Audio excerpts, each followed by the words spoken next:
people are frustrated. This is the most generous country in the world when it comes to immigration. There are 1 million people a year who legally immigrate to the United States. And people feel like we're being taken advantage of. We feel like despite our generosity, we are being taken advantage of. And let me tell you who never gets talked about in these debates. The people that call my office, who have been waiting for 15 years to come to the United States. And they paid their fees, and they hired a lawyer, and they can't get in. And they're wondering maybe they should come illegally. All right, folks, joining us now is Jenny Beth Martin, president and co-founder of Party Patriots. And, of course, she has written a piece in USA Today that has stirred some controversy, specifically as it relates to Marco Rubio. Hello, Jenny Beth. How are you? Thanks for talking to me today. Well, my pleasure. Okay, so your piece in USA Today talks about flip-flopping, if you will, and how there's no shame in it as long as, as long as you can sell the fact that you truly believe in your current position. Because let's face it, there's hardly a candidate we could think of that hasn't changed his or her mind on something.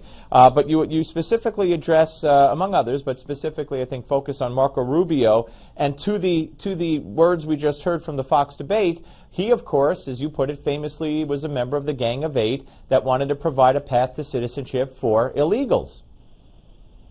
That's correct. He was part of the Gang of Eight, and he certainly was pushing that bill through the United States Senate back in 2013, and Tea Party Patriots was very much opposed to that bill.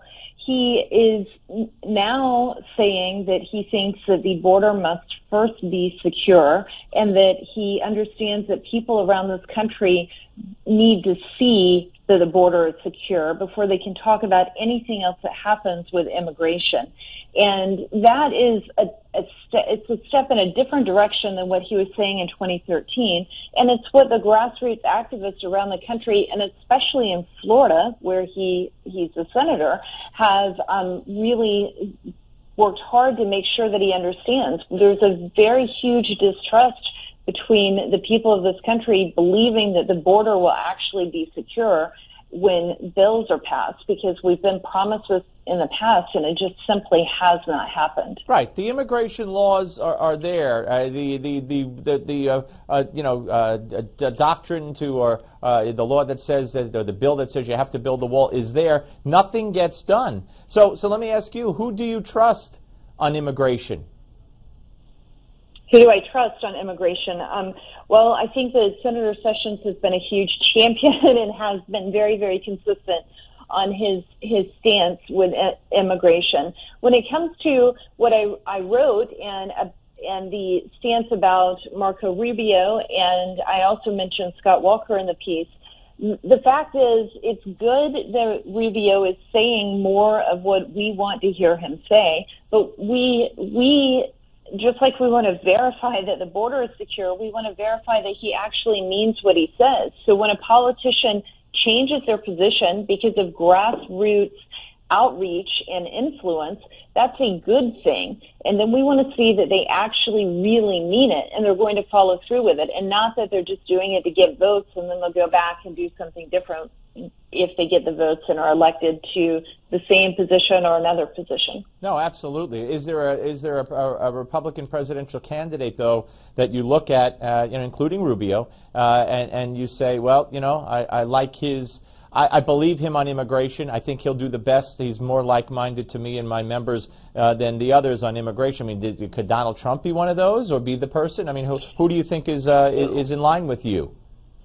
Well, I have to research more about what Donald Trump has said and what he actually means right now, because some of what he said in the past is different than what he's saying right now. So we have to see if he really means it as well. I would say that when we look back in the fight that Tea Party Patriots has been involved in with immigration over the past several years, that Senator Cruz has been very consistent in his stance,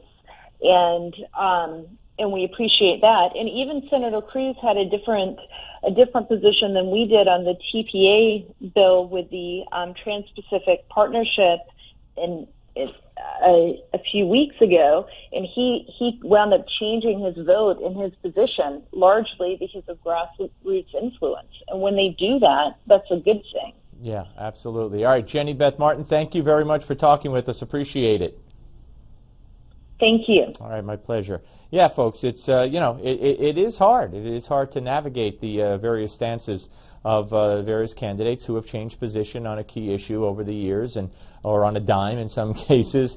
So we'll continue to focus on that. Up next, managing editor of World Journal, Joe Way, will be here. But first, as you know, Donald Trump continues to surge in the polls. So does the popularity of his cap. The Donald has made it a famous campaign icon, if you will. It's a Make America Great Again slogan that's on the cap. You could get your very own cap. Just pay shipping and handling. It's a $25 value for free. Go to newsmax.com/TrumpCap, newsmax.com/TrumpCap.